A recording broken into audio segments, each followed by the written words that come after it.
पालकांनी आजवर जनार्दन भगत शिक्षण प्रसारक संस्थेवर जो विश्वास दाखवला आहे त्यामुळेच गव्हाणकोपर गावातून सुरू झालेल्या या संस्थेचे वटवृक्षात रूपांतर झाले आहे। आज या संस्थेत 20,000च्या वर विद्यार्थी शिक्षण घेत असल्याचे गौरवोद्गार संस्थेचे अध्यक्ष अरुण शेठ भगत यांनी वार्षिक स्नेहसंमेलनावेळी काढले। जनार्दन भगत शिक्षण प्रसारक संस्थेच्या चांगुकाना ठाकूर उच्च माध्यमिक विभाग अर्थात ज्युनियर कॉलेजचे 25वे स्नेहसंमेलन आणि वार्षिक पारितोषिक वितरण सोहळा सोमवारी उत्साहात संपन्न झाला। या कार्यक्रमाला महाराष्ट्र राज्य माध्यमिक आणि उच्च माध्यमिक शिक्षण मंडळाच्या मुंबई विभागाचे शिक्षण संचालक राजेंद्र अहिरे यांची प्रमुख उपस्थिती लाभली।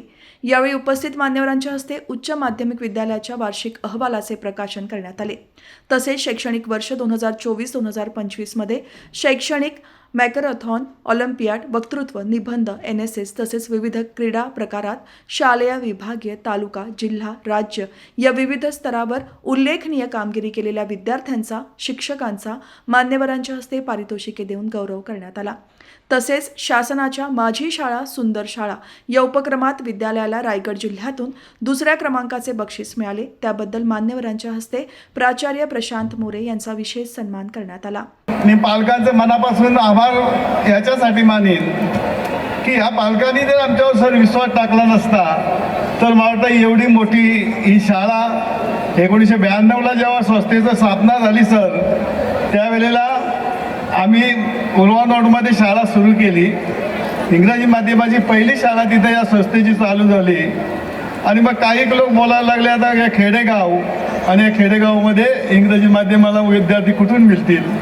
मग आम्ही गेलो, माझी मुलगी, आमच्या दोस्तांच्या मुली वगैरे मुलं अशी जिल्हा परिषद शाळांमधून काढून या संस्थेच्या शाळांमध्ये काढून ही संस्था जिथं ड्रायव्हर राहत होते JM मात्रांचे अशा ड्रायव्हरच्या खोलीमध्ये चालीमध्ये ही संस्था पहिली चालू केली।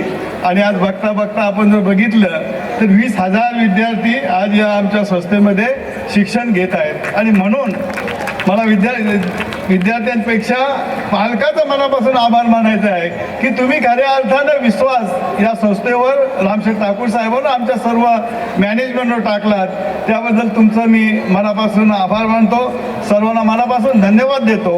आणि साहेबांनी इथं येऊन आपल्याला मार्गदर्शन मोबाईलचं त्यांनी सांगितलं, मोबाईलचा एका अर्थी बघितलं तर फायदा पण भरपूर आहे, पण दुसऱ्याकडून बघितलं जमेची बाजू आणि वजाबाकी तर मला वाटतं तोटा पण तेवढाच आहे।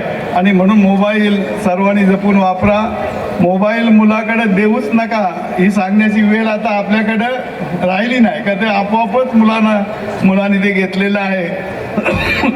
आणि म्हणून आपले विद्यार्थी सर आपण मगाची रिझल्ट आपला बघितला असाल तर 99% 99% पुढे जातो। मला याच वर्षी कमी लागले आहे, दरवर्षी 100% रिझल्ट लागत असतो।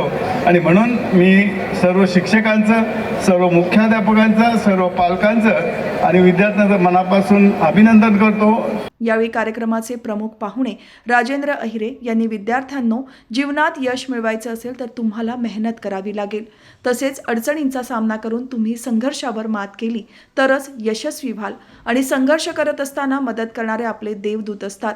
विद्यार्थ्यांनी मोबाईलचा अतिवापर टाळला पाहिजे, शिक्षकांनी आपल्या अध्यापनात अद्ययावत तंत्रज्ञानाचा वापर केला पाहिजे असे प्रतिपादन केले। आपण 21व्या शतकात आहोत।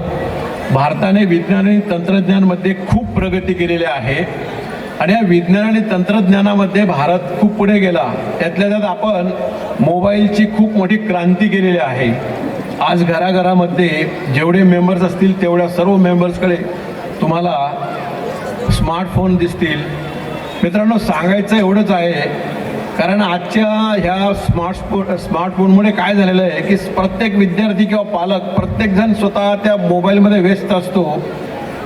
फेसबुक असेल, व्हॉट्सअप असेल, इंस्टाग्राम असेल किंवा मेसेंजरच्या माध्यमातून, टेलिग्रामच्या माध्यमातून एकमेकांशी कनेक्ट झालेले आहेत। परंतु हे कनेक्ट होताना एक गोष्ट लक्षात ठेवायची, जिथं आपली ओळखच नाही आहे अशा ओळखीच्या व्यक्तीशी कधीही चॅटिंग करायची नाही, कधी मेसेंजरने मेसेज पाठवायचा नाही किंवा फेसबुकच्या माध्यमातून त्याची फ्रेंड रिक्वेस्ट कधीही ॲक्सेप्ट करायची नाही।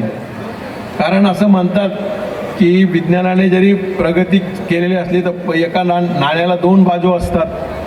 काही शाप असतो, काही आपल्याला वरदान ठरलेलं असतं तर काही शाप पण असतो। त्याच्यातला हा प्रकार आहे, तुमची फसवणूक होऊ शकते। यानंतर झालेल्या इनक्रेडिबल इंडिया या विशेष अशा सांस्कृतिक कार्यक्रमाच्या माध्यमातून 11वी कला, वाणिज्य आणि विज्ञान विभागाच्या विद्यार्थ्यांनी सुंदर असे नृत्याविष्कार सादर केले.